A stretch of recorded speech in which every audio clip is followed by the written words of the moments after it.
Welcome to the iGamingCare podcast. Safer gambling, smarter choices. Weekly expert-led podcasts from iGamingCare. It's a pleasure. We have actually met in person a while ago in Barcelona. Just a week later, we are sitting here remotely, and you have led a company from a small startup to a fast-growing software company. You focus on commercial and strategic development, and you have a clear safer gambling agenda and look into player protection. So do I. And we both have a long experience. You have 20 years of experience, and you are an expert in B2B sales. You have been working in private and public sectors. And I took a note. When we said, what can we talk about? You mentioned one specific wish for this podcast. Ask a question about Bruce Springsteen. So we are not going to answer it now. I think we need this climax of tension and a cliffhanger until the end of our talk.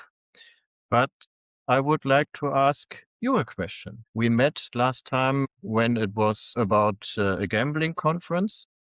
And my question is, do you gamble yourself? So first and foremost, Andreas, thank you very much for having me and for inviting me for this podcast. This is an honor and a pleasure to elaborate a little bit on what we are doing over here at Mindway AI.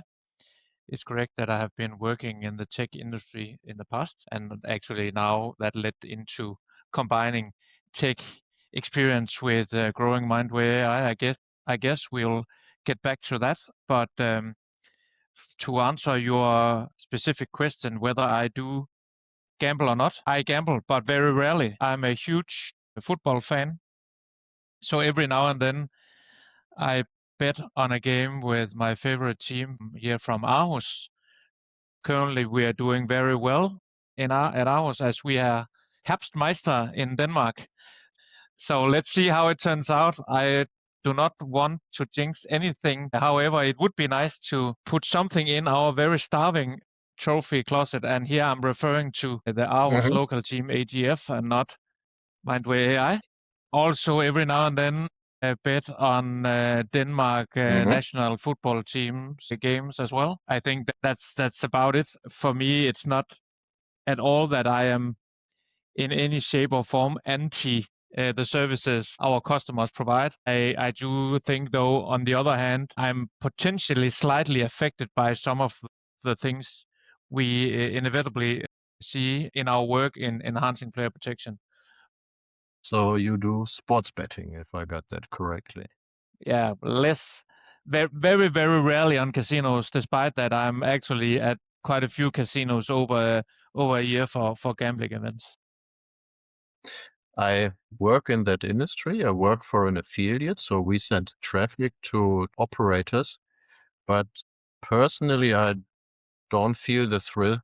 So if I cannot influence it, I see numbers coming up and symbols. So that's not something I'm into. However, it's a super interesting industry, loaded with regulation. And I would say we both agree that player protection, containing the risk for players, is an important issue. And that is basically the product of Mindway AI, the company you work for. So I would be interested in an overview what Mindway AI does and how the product generally works. So if you could enlighten us a little bit, that would be fantastic. Yeah, of course. So at Mindway AI, we little bit of a background. We are a spin out of Aarhus University, the local university here, where Professor Kim Mouritsen, our co-founder and minority owner, had the idea of utilizing different types of research within neuroscience and neuroimaging to create safer gambling software tools. Some of it came from the idea of using human experts to enhance to enhance and also to do faster decision making in the medical sector. Our original idea was to use doctors to train AI algorithms to do faster scans of brains to determine different disease or issues in the brain, cancer or strokes or alike. And then Kim came along before we took it off as a growth business case with a treatment clinic, research and treatment clinic here at Aarhus University Hospital, which is related to the university, and came to the idea together with them if this approach also could apply to detect gambling behavior to find at-risk and problem gamblers. And that actually led to the foundation of Mindway AI in April 2018. Now, Kim and the same group of founders founded Mindway and bespoke medical company, and obviously it's a little bit difficult to focus 100% on two companies at the same time. So they decided to seek investment for Mindway AI. That led to a round of such 2018, 2019, which ended up being Better Collective, another Danish gambling company who actually signed or they came to an agreement that Better Collective over two trunks should invest and buy up to 90% of the shares of Mindway AI. As a CEO, construction, you could say, I'm part of the package deal because I knew one of the founders, and Better Collective wanted a commercially oriented CEO that could lead and make this actually a growth business from a very early stage of this university spin out. So when I started December 1st, 2019, we had no customers. We were 3.5, including myself, employees. We had no solutions developed yet. We had a few verbal agreements. We had no signed contracts. I personally issued invoice number 2 at Mindway AI. So everything we have built started from there, you could say. And we actually developed somewhat time-wise in parallel two solutions. The self-test as a card game neuroscience-based solution we call Gamealize, which is operational in many different countries, including in Germany and German-speaking countries, Austria as well. And that was actually developed together with Holland Casino, a very famously known Dutch land-based casino group who have always been focused more on RG than average. So that actually was developed together with them, and they are still a customer to this day. And the other solution that has gained more reach globally, I would say, is the game scanner, where we combine human psychologist assessment. So we substituted the doctors from the before mentioned example with psychologists working in the field of RG treatment, RG research, also a former problem gambler in our expert team to train the algorithms. And as per today, we are just shy of 15 million active players we detect monthly with Game Scanner in 40 countries, which corresponds to 64 licensed jurisdictions, working with very small operators, but also some of the biggest in the world. So I guess that was the overview at this point. So you're a spin-off of a university, and your funding actually comes from a player in the industry, Better Collective, a big Danish player there. So how did that feel? The reason why I ask is I also sit on two chairs. I'm in the industry, but I'm also related to universities. And very often I see this discomfort, especially on the university side, to get funding, to cooperate with the industry, because you could be biased. It's a matter of independence. So how smoothly did that go for you when you then moved from the university to an industry-funded operation? I think so in general, the way we work at Mindway AI is that also related to being part of the industry. So the smart setup here is that Better Collective's intention of doing this investment was to kind of pool all the different initiatives they did already within player protection, and to pull it into an investment in something that could become a company, because they are a growth story. That was Jesper and Christian started the company themselves 20 years back, Yes. actually in Germany.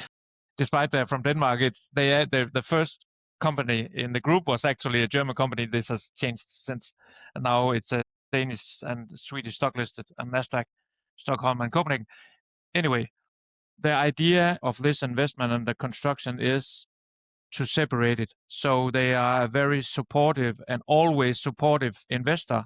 However, Mindway AI is completely separately run, operated, and led by me as the CEO, and we have our own board of directors where we have, let's say, significant industry peers, including Professor Kim Morrison as a link to the research part at our board of directors. Likes of Britt Boersko, former C-level at Kindred, is our chair, representing Better Collective in the board.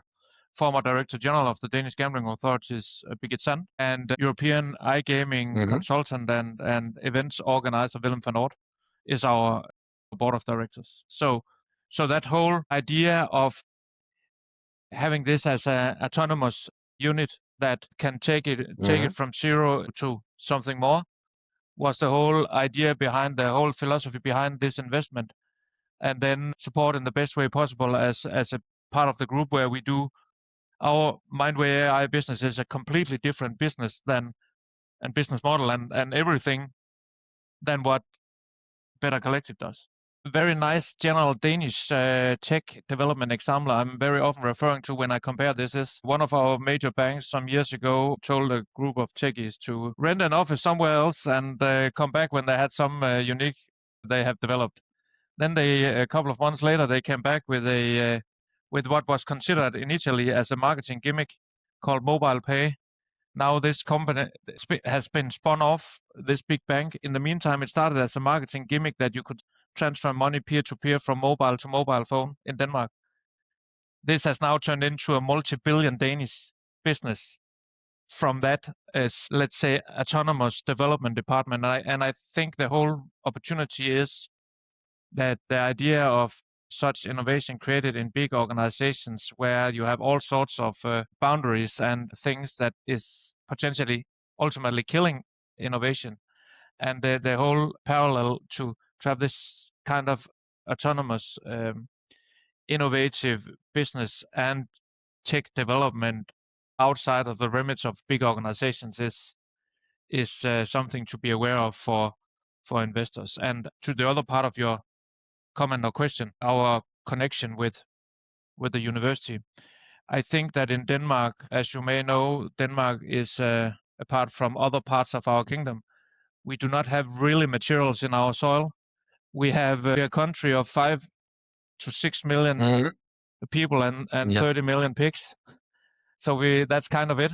So we need to be able to innovate that also together with a culture where we are very collaborative.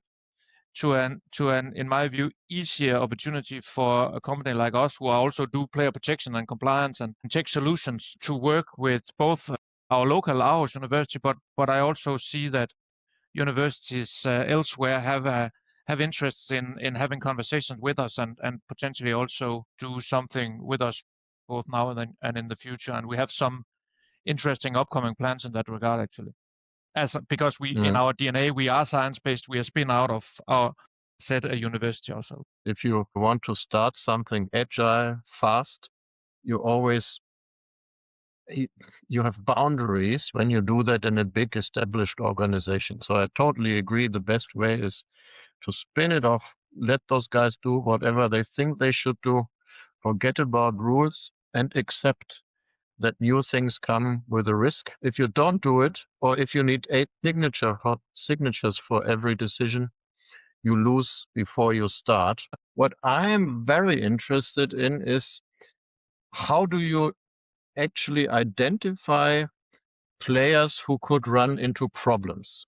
So if I think of myself, let's say you are Mindway AI and I'm a player. So how would you detect that something is wrong with Andreas, that he is about to lose a fortune or control? What is the data you gather, and how do you figure it out? Yeah, great question. Thanks, Andreas. Yeah, so I mentioned that we use human experts to train our algorithms, and the whole idea of doing that is that we try our best and have quite good experience in succeeding in that, trying to replicate or mimic these experts' assessment into an algorithm that can then act as a, you could call it virtual psychologist, or an improved full view of the gambling behavior. So what we want to achieve is to create or to clarify the full picture of each player's individual gambling behavior on a daily basis, or even more often depending on the current regulation. And if you can imagine, we get all the data from the gambling platform, time, money, all the data we can get. If there are other available sources in our very comprehensive data format. And then we build the algorithms to crunch to analyze this data. Normally we have 100 to between 100 to 150 different data points per player per day, and these are then aggregated and analyzed up to a spider web, you could say, profile of each player, which depend on the regulation consists of between 12 to 15 different risk factors, which is then also aggregated up to the overall risk score. And obviously, what is important is the devil is in the detail. Very much so, the combination between those different risk factors is of interest. Let me give you an example, because context is definitely a key part of a secret sauce in this. Because imagine you, Andreas, were gambling. Well, we have established you're not, but if you were gambling, let's imagine you were gambling with evenings on weekend days, let's say Friday, Saturdays. In your and my culture, normally the days we are off, we can entertain ourselves a little bit more with stable deposit patterns. That is one type of gambling behavior, not necessarily risky, and particularly not necessarily risky if that was what you were doing weekend by weekend or bi-weekly or something like that. Now imagine Andreas then changed his behavior where gambling was still ongoing in the evening, but spinning into earlier hours with more erratic deposit patterns. That would be a completely different, however, much more risky gambling behavior. Such context is catched by our game scanner. However, we see that less sophisticated systems would consider this example as nightly play, which is a common known risk factor, and potentially flag the customer, in particular in the first example, at higher risk than actually intended, making you a false positive. Because if you were not necessarily in your individualized situation at the same risk level as the system would be, then you would be bothered, potentially annoyed by more interaction, harder interaction, potentially intervention, potentially even close of account without it being necessary.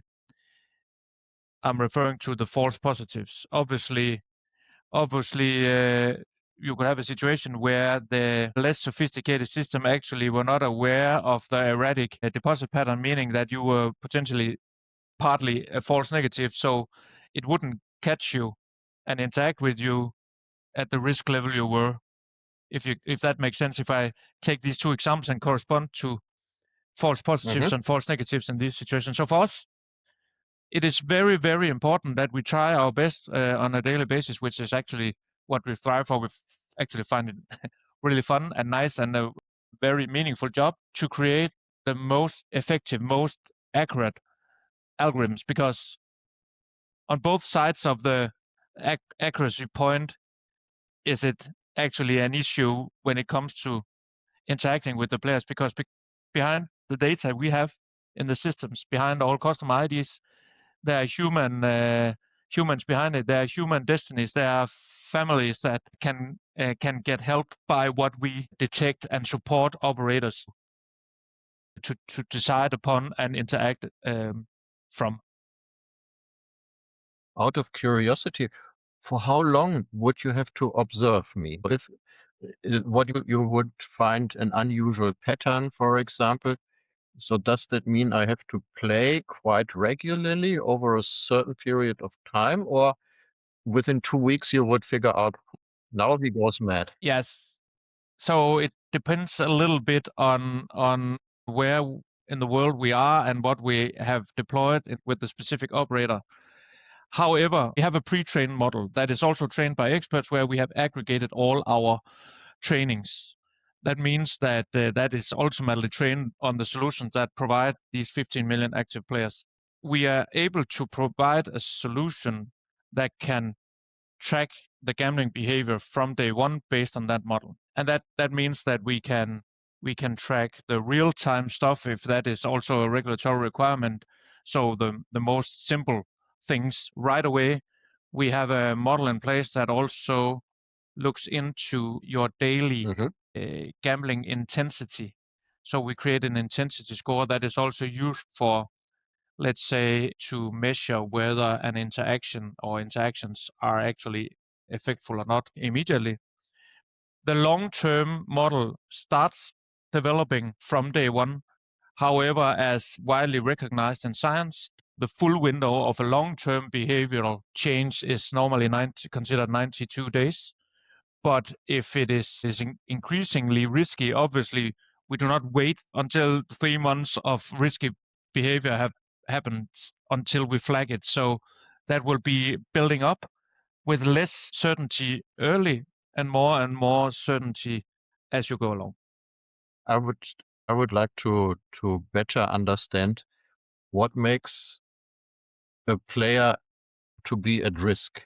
So for me, when I look into the situation, if you play lottery once a week, you have to wait for the results.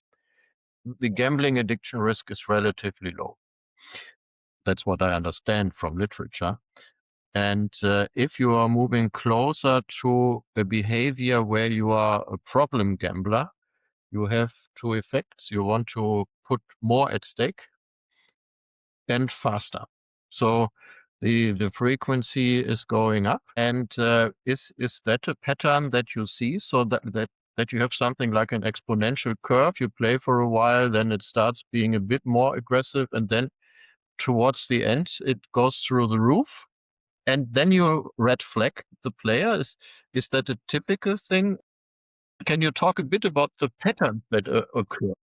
Yes, that is a typical. I can completely confirm that obviously the faster the outcome is, then the more risk the game type embeds into the player. However, and I can also confirm that such patterns are common, but we have taken another approach because gambling is a human behavior. Actually, it's an individual human behavior. And now, Andreas, I know you quite well at a professional level. But I do also realize that we have two different behaviors because we're two different human beings. Now, if we were gambling, we have established we're not, but in the in the situation we were, that behavior would also be individual.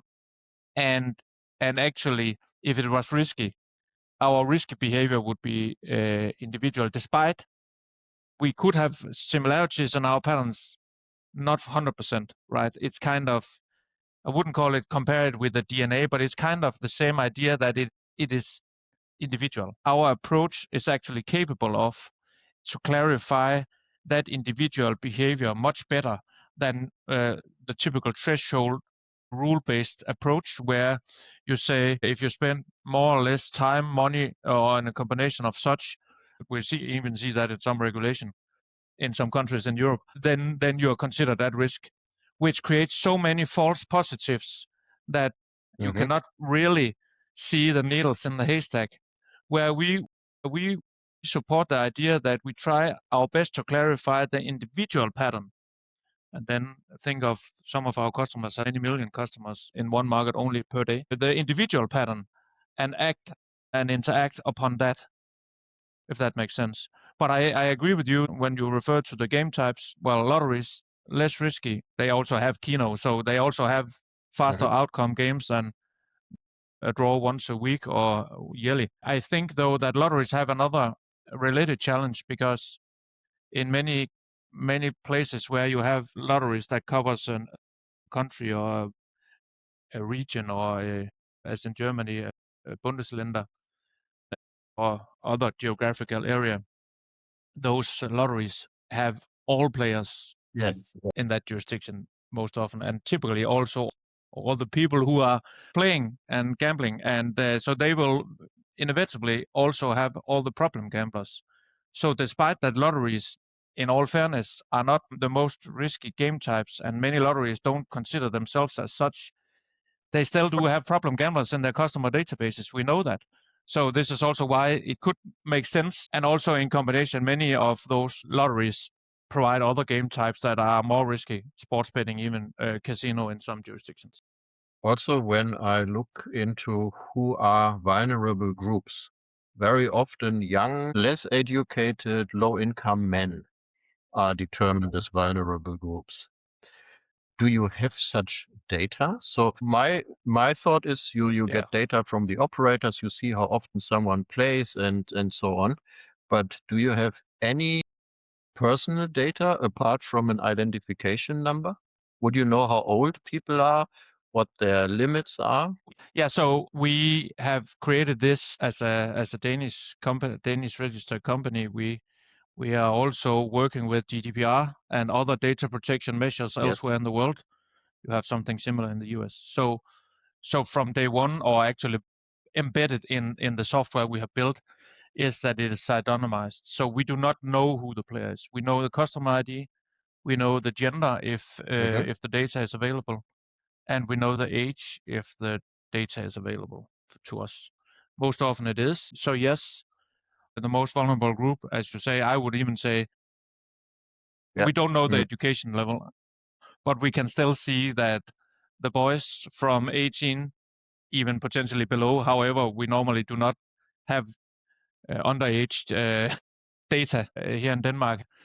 The Danish regulator had their annual industry day yesterday, the same statistics up here, 16, 17 in high schools, and then you have an 18-year-old who are old enough to actually act as a broker for for them. But unfortunately we can't track such gambling. But 18 to of course, males 18 to 25 is a vulnerable group, and also the highest consuming group in many, if not all, markets. I think, as we also found it in Neuroscience, the challenging thing in this is also that we have a situation where we males, our brains are not developed more or less until we're 25, which makes it even potentially more tricky and something to be aware of,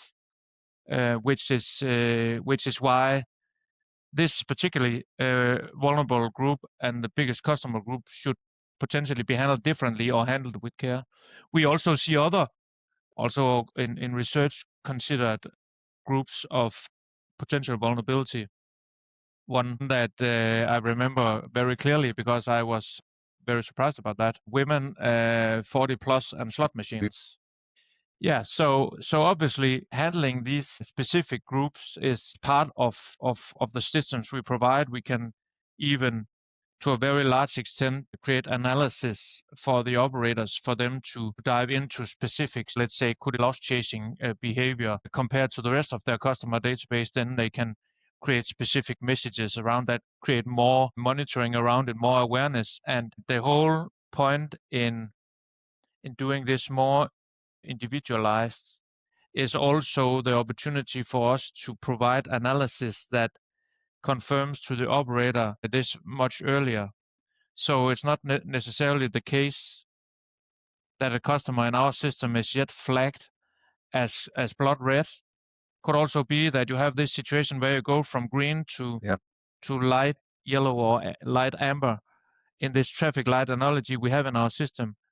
And actually already there we can see in the data analysis and the gambling behavior, we clarify the trends of this particular customer or such a group, and then you can actually interact already there. And the whole point of this is to keep the customer on a lower risk level. We now know that obviously that saves a lot of issues for the player.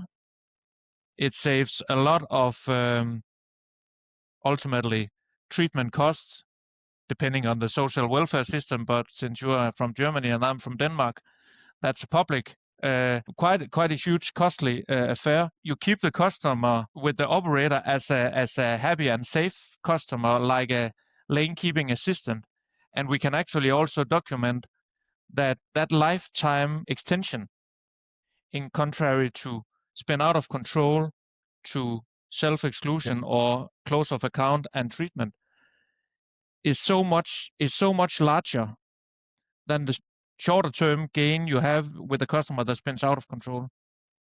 That actually the lifetime value exceeds the short term loss if you had this example where players spun out to higher spending and ultimately close. So I work and live in Germany, where we have a strict regulation, and I think a massive black market. And my layman's theory is, if people move into a direction where they need faster spins, higher risk, they have a choice to stop when their limit is reached or to jump over the wall into the black market. And I'd be interested in how do the operators use your data? So I think for many people, the first thought is, oh, you red flag a player, he's at risk. And then what happens then? Is he excluded from gambling? Are the limits reduced? Is the letter sent? What are the common actions that are taken? I can confirm I have somewhat a similar Yes. theory about German players. And also we see in the data that obviously with some of our German customers, then you have players who are playing the first 3 days of the month with them, and Yes. then they kind of disappear, meaning they have met their monthly limit. Obviously, they can stop playing, but I think the more realistic scenario is that they are going offshore for the black market for the rest of those days in a month, which is really, really sad. That's not kind of accommodated with the regulatory framework set up in Germany at this point. So what we provide is, of course, the full monitoring and tracking, as I explained. We provide also quite comprehensive support in the case management for the operators. So the operators take them, we empower them to actually also do handling what they have to do at the different stages.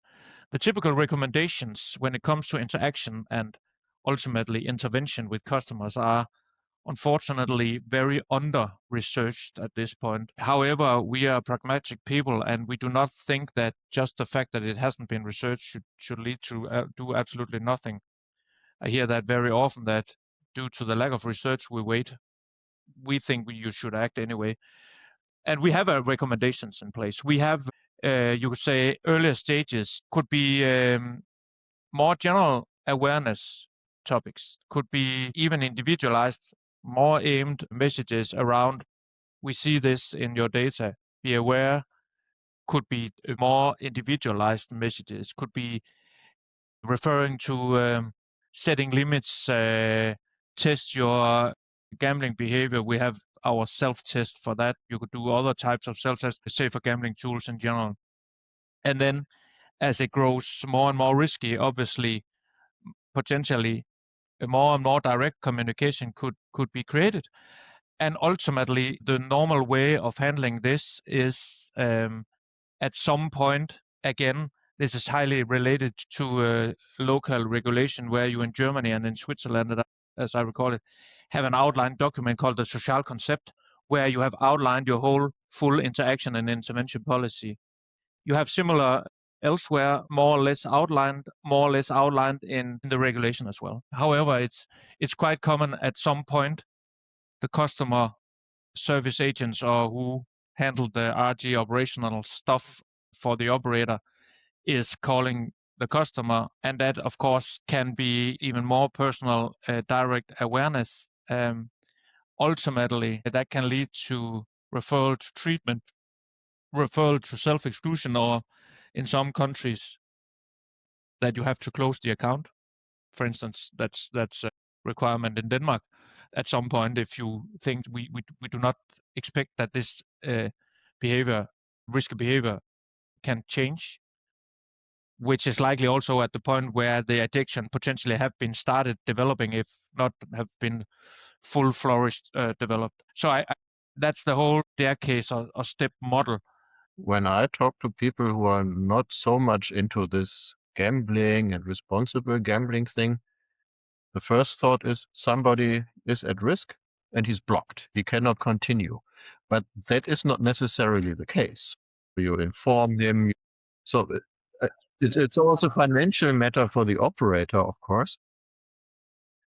Is there any way with your data that you see if, let's say, if you flag someone, somebody contacts that person, do you see a change in the gambling pattern? So that doesn't really work. If we stick to my example, I gamble. Rasmus sees Andreas is at risk. You call me and say, be careful. Is the John Doe Andreas, is he then slowing down? Yeah, well, we have models that actually measure that. So we have the intensity model, as I explained. That's the other part of that part of the model, and actually looks into, and we also visualize it in our user interface for the game scanner backend software. That here was an intervention. How did it change? So we present the different interactions or interventions directly into the ongoing risk score of the player, and that operationally means that we can also put them on, let's say, as some sort of observation or monitoring list. So it's not binary in our view necessarily. However, we are aware that it's very often seen as such. I think also the opportunity of improvement for also gambling operators to even enhance their business opportunity in this, and also enhance their profiling, being more responsible, is to do much earlier. Because most often, I agree with you, flagged at risk, either blocked or potentially we don't act as the operator before the call is needed, because we find it tricky and we don't want to disturb our customer. We don't want to scare them away.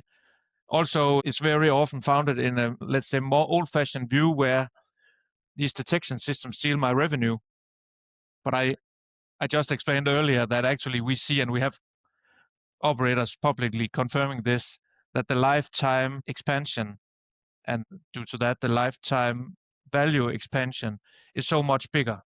So not only can you gain this by doing something more earlier, more individualized, more sophisticated when it comes to communicating this type of customer service or customer protection or this lane keeping assistant idea to your customers, but you can actually also, on the long run, have a better business case around doing so, having less problems with the regulator.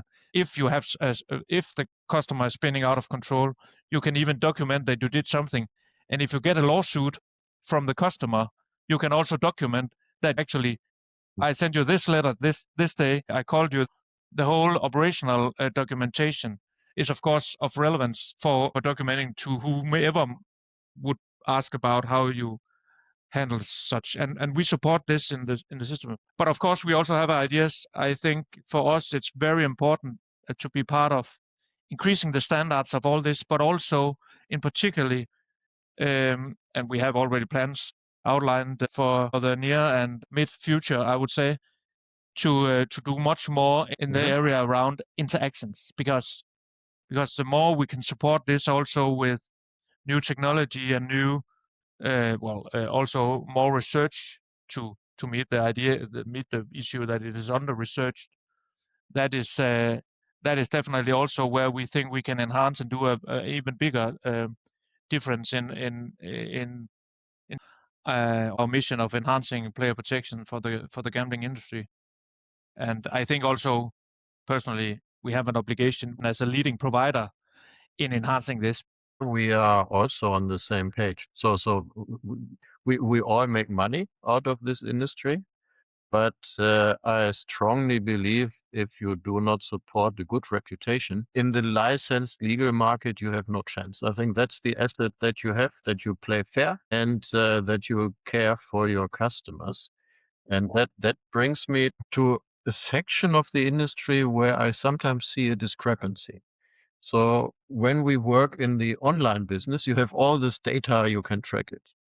But if I go into a land-based casino, as a player, I have much more freedom. I can, at least in Germany, put on the table bigger amounts.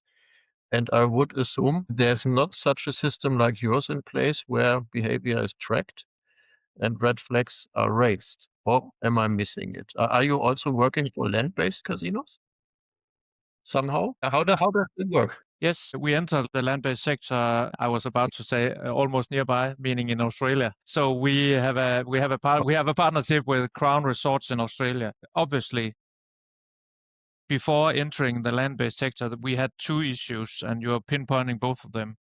Could we get the data, and could we identify the player? Now, in most of the states, Crown is operating, as I am informed, you have a mandatory player card.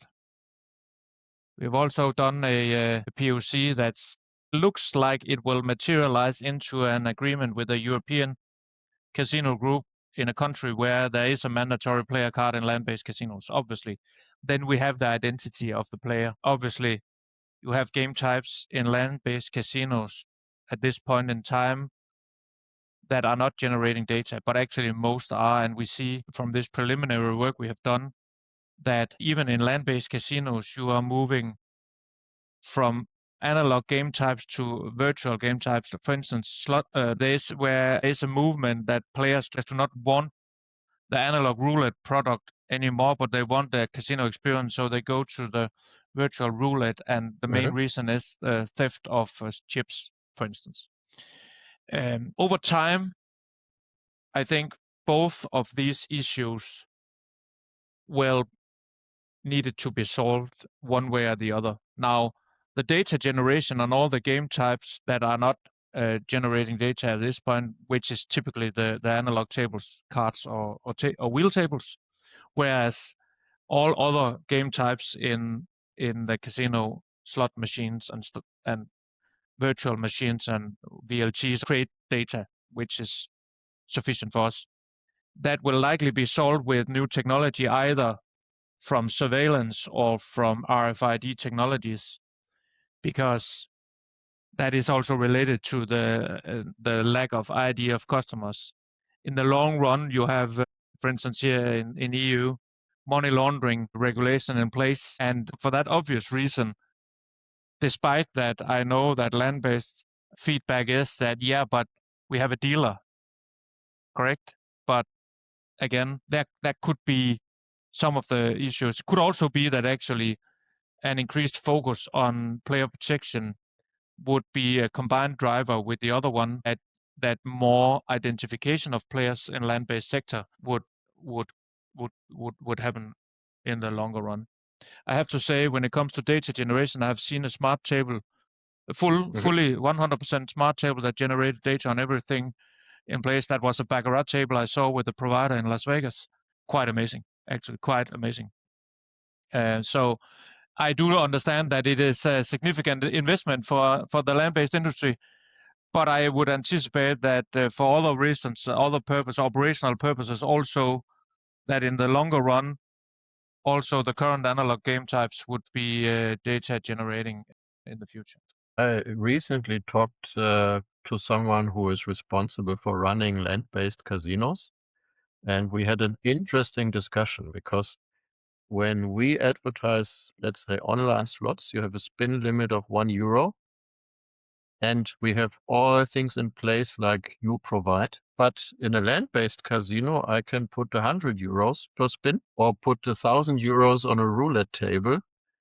And at best, we say, yeah, somebody will be watching you in person.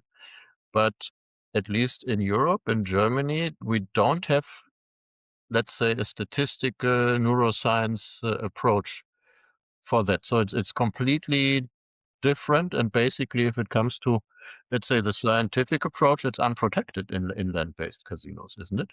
Would you, in a land-based casino, would you have a tool to say, oh, Andreas, now it's enough? Yes. But you would not have access to data right now, so you couldn't do it, right? Well, we can do it on all the game types we have data for, obviously. We have which is what we're doing and what we intend to do also, hopefully soon in Europe, but we're doing it already in Australia. Yeah. Yeah, so obviously we need to figure out some shape or form of if data can be caught on manual tables. However, the view with the people we are talking to and working with is that in the event we can't cover, let's say in the first phase, the manual tables, we can still protect the players on the rest. Right. And since you come from an unprotected situation, that's actually better than continuing unprotected. And in my view, and I've said that to all land-based people I have been talking to, they have the best opportunity of interacting with the customer compared to online, because the customer, he's right there. You can go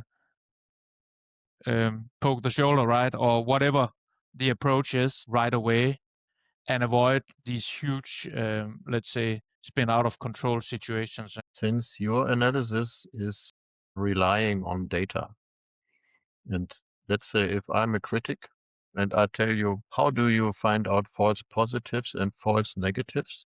Unless the person is on the sofa of a psychologist, it's just data, anonymous. You can never know if your data is correct. What do you tell people with such a skepticism? Yes, obviously we rely on the data we get from the operators. So what we wanted to achieve was to build an algorithm with a very, very strong target.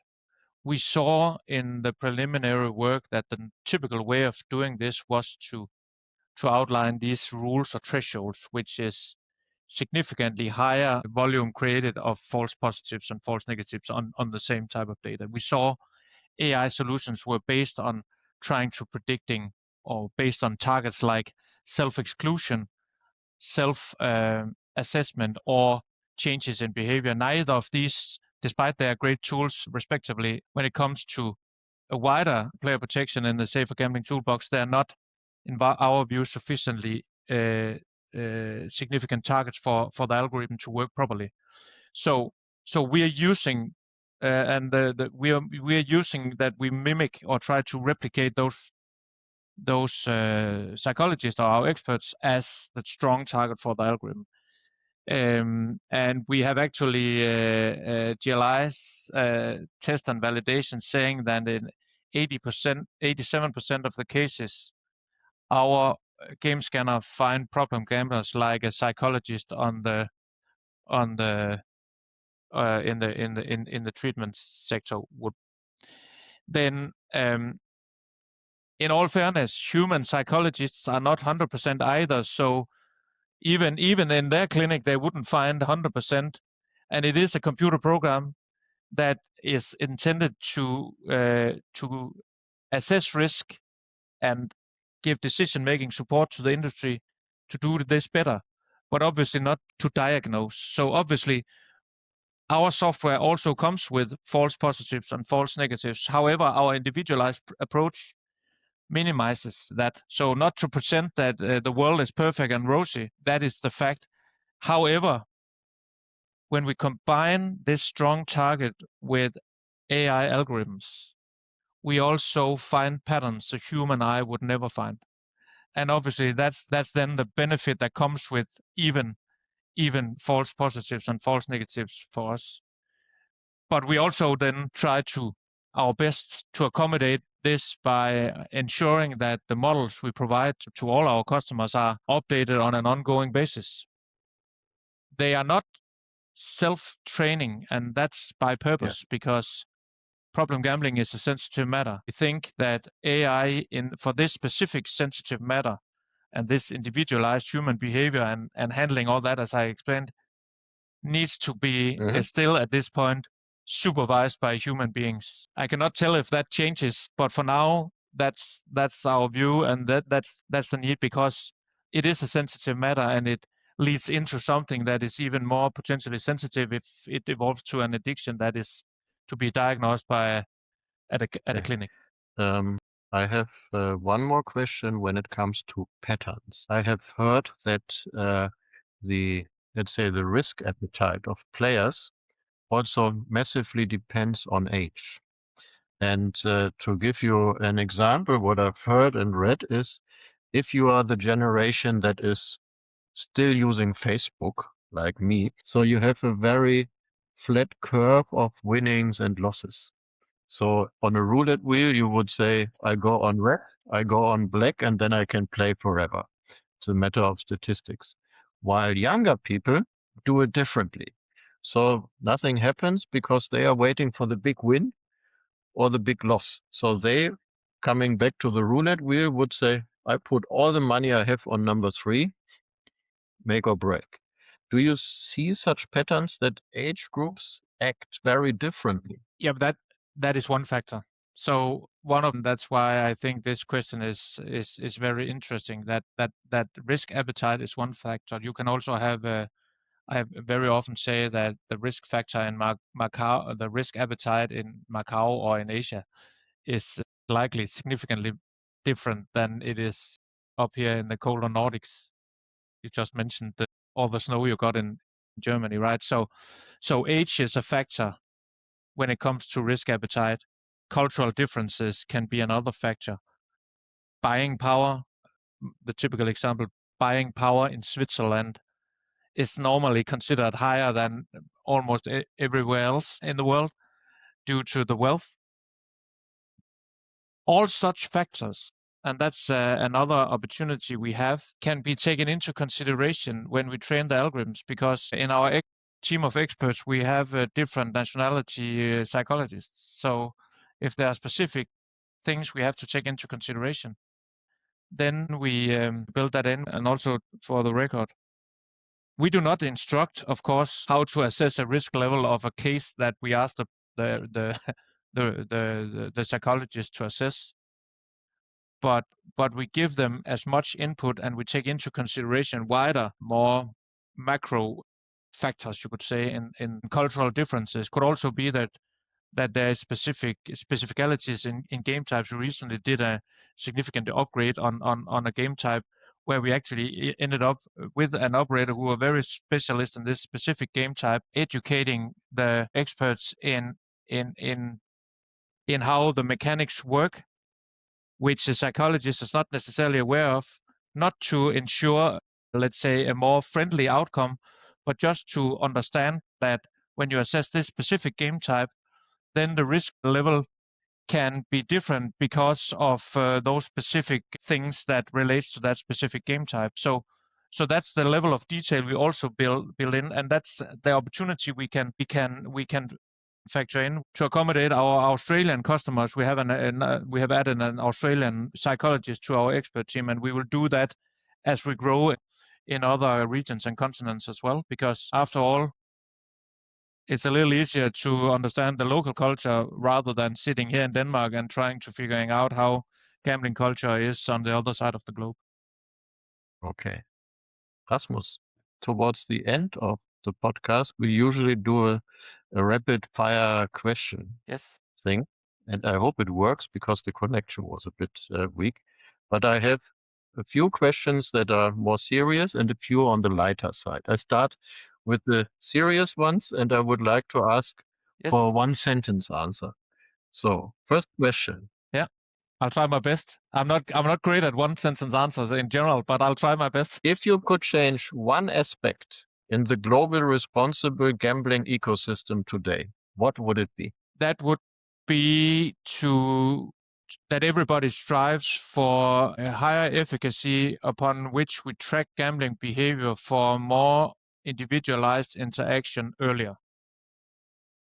Wasn't that one sentence? That was one sentence. We are okay. Second one myth about gambling risk you wish everyone would stop repeating. That tracking systems steal revenue from gambling operators.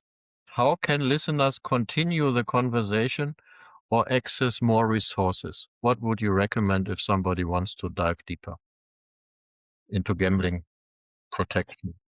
Yeah, I think providers like ourselves can be a source, since we are very active in this conversation and intend to actually increase this over this year. We've been part of different. We are part of many gambling events, but in particular, been part of also shaping future regulation in this area related to events like G7 and then United Nations General Assembly. Then 4 questions more on the light side. Holidays, mountains or the sea? Yeah, so in 2 weeks I go skiing in Norway. So short term it must be mountains. However, I also love water-related holidays quite a lot. Okay. Food, burgers or sushi? That's tough. I like both, but I must go with my local sushi restaurant here in Aarhus, which I think makes the best sushi in the world. Drinks, beer or wine or water? I think I prefer white wine over beer, but as a Dane, I'm a native beer drinker, I guess, like Germans. And I try my best to stay hydrated throughout the workday, which is considered healthy for me, I guess. Numbers or instinct? Yeah. So obviously, as a CEO, you need to take both into consideration. However, I must say I trust my gut quite a lot, and the few situations or the situations where I have ignored it in the past, most often, if not always, I was right. That was right, and I was wrong, if that makes sense. Yeah.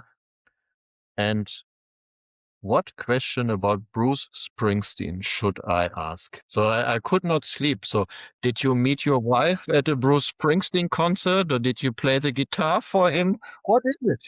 There could be quite a few. I didn't meet my wife at a Bruce Springsteen concert. However, we traveled to New York to see him in Madison Square Garden in 2000. 2 months before our wedding. Actually, that was our honeymoon travel. So nice. And I have only, with underscoring only, attended 27 concerts at this point. That's way too few. Way too few. So you keep going. Great. Rasmus, from my end, we are through. It was super enjoyable. And when I think back of last year, I think we met at least 10 times at some kind of conferences. So talking online, it's a first. So it's also a premiere. Do you have any wisdoms and final words for us? Well, it has been very enjoyable for the first time meeting you online, Andreas. I liked it a lot. I think that we are in most jurisdictions with deviations on a track where we see more and more player protection done. And if we can optimize this by supporting this with significant tech, then we can actually get more player protection done with the same volume of resources put into it.